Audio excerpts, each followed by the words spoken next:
So in the last lecture based on this book, Race and Ethnicity, we were introduced to some typologies about forms of ethno-nationalism.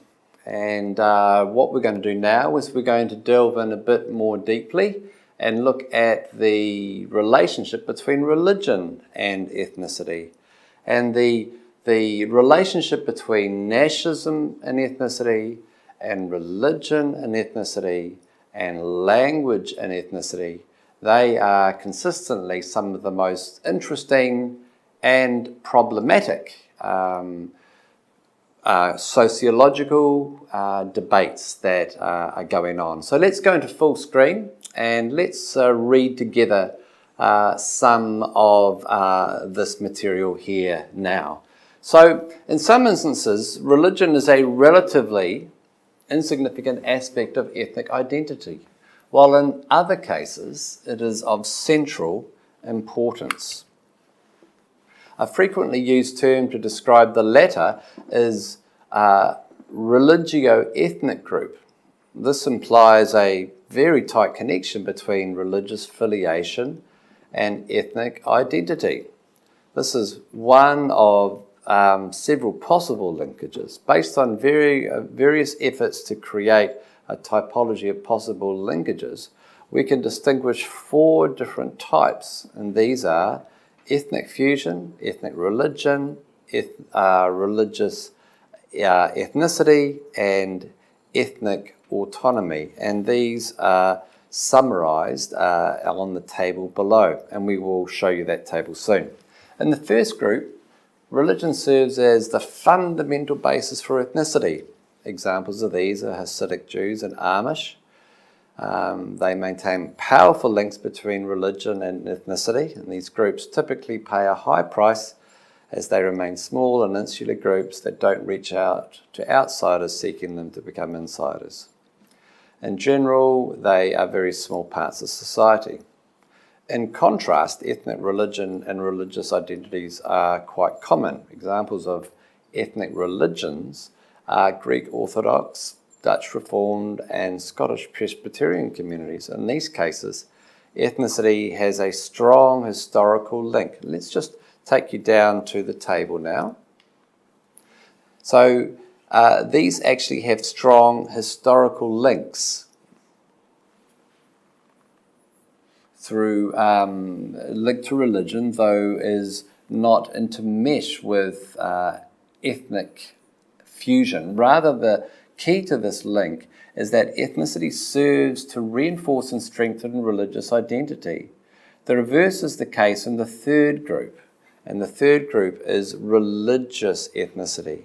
Here, religion serves as a particularly important aspect of defining ethnic identity. This can be seen in the case of Irish, Italian and Polish Catholics, as well as Danish, Finnish, Norwegian and Swedish Lutherans. The linkage in religious ethnicity is more historically contingent than in ethnic religion, and therefore more subject to change. Thus, the linkages between Scandinavian ancestry and Lutheranism in America is rooted in history, but today's Lutheran churches are less Scandinavian than they once were, in part due to the inclusion of other groups, including blacks and Latinos, but more significantly due to the widespread phenomenon of intermarriage amongst European origin groups in the United States of America. But the fourth type depicts a situation where linkages between religion and ethnicity is weak, tenuous, or even non-existent. An example is an ethnic group that is defined without significant reference to religion, and that's the Roma gypsies of Europe. It's important to note that while this typology is helpful insofar as it can offer a comparative portrayal of different linkages between ethnicity and religion, these portraits capture the situation at a particular moment in time. As the example of changes within Lutheranism suggests, the linkages are capable of changing over time, especially for ethnic religion and religious ethnicity. To the extent that people engage in religious switching, the linkages between ethnicity and religion are subject to ongoing revision.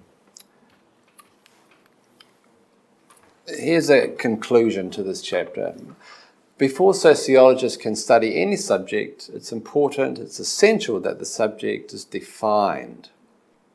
And this has been the objective of this chapter, which began with a discussion of the perennial debate about relationships between race and identity. 3 commonly used approaches were reviewed, with an argument advanced for viewing race as a subset of ethnicity, with the introduction of the idea of racialized ethnicity. From there, we discussed what it means to view race and ethnicity as socially constructed. This is all stuff that you are becoming familiar with now. Primordialism or essentialism versus constructivism. This led to further definitional clarification on the 2 discussions that rounded out the chapter, one concerning the relationship with ethnicity and nationalism, and the other addressing the relationship between ethnicity and religion. With these basic conceptual frameworks in place, we can proceed to explore the central issue in each of the following 4 chapters with a shared vocabulary. Okay, so I hope that you've enjoyed that short summary of the first chapter of this book, and stay tuned because we've got some more lessons based on this book coming up.